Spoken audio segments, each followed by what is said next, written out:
ActionMax is a gaming console made by Worlds of Wonders in 1987.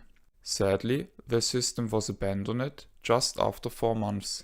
The trademark went to the Hong Kong-based Sourcing International, but was finally dropped in 1994. Its games are VHS cassettes, which are put into a normal VCR in order to play the games. In total, 5 games were released for the system. It is not the only gaming system to use VHS. There was the Viewmaster Interactive Vision and the 2 self-contained systems, the Captain Power by Mattel and the Video Challenger by Takara. All games for the system were light gun games. This knob is a volume control for the stereo headphones output and for the built-in speaker. This is a 2-digits LED display which does display the score.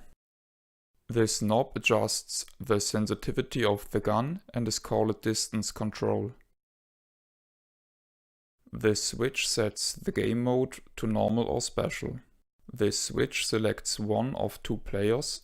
This is the on-off switch. On top and bottom are 4 3.5mm TRS sockets. This one connects to an optional headset. This is the on-off switch for the speaker. Here the gun plugs in. This socket can be connected to the VCR to copy the sound. Here is a mono stereo selector. This is the socket for the score signal.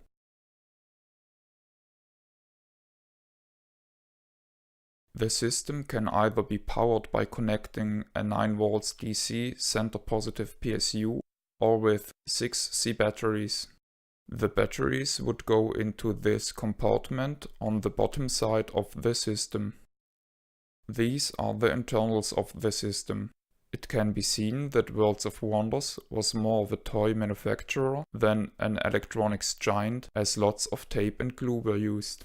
Also, there are interesting wire connections where other designers would have chosen ribbon cables or socket connections.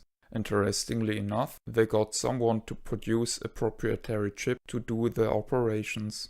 This is amazing, as chip manufacturing was really expensive back in the days. Even more so, considering that the NTSC and the PAL versions use different kinds thereof. This is the memory of the system. Amongst other things, the sounds are saved here. The gun, which is simply called Game Pistol, is connected via a TRS jack. It feels really good and has a great trigger. The side picture is nice and clear. This is the inside of the gun. It has a weight inside the handle.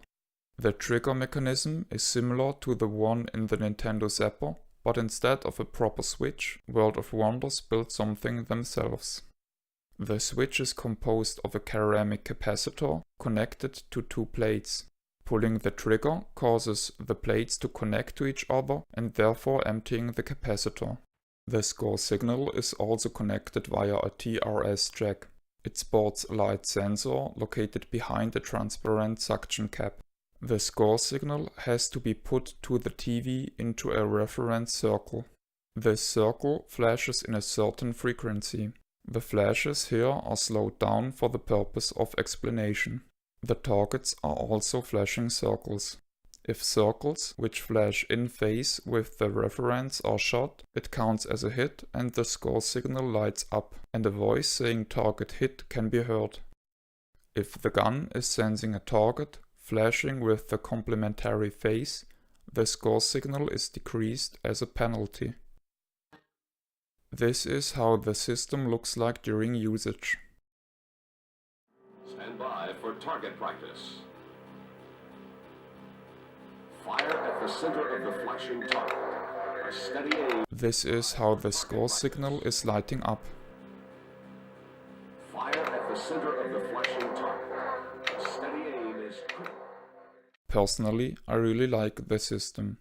Considering that it hit the European market with its full motion gameplay the same year as the Nintendo Entertainment System with its black border games like Duck Hunt, the ActionMax certainly doesn't have to hide itself. The obvious disadvantage is that the games play the same way every time and get at some point less exciting. But in my opinion, many light gun games are based on memorization anyways and also play similar every time. I'm not saying that any of the ActionMax games is better than any of the NES light gun games, but the experience is very solid and the system is not bad at all. This is the end of the review. My name is Ben. I thank you for viewing.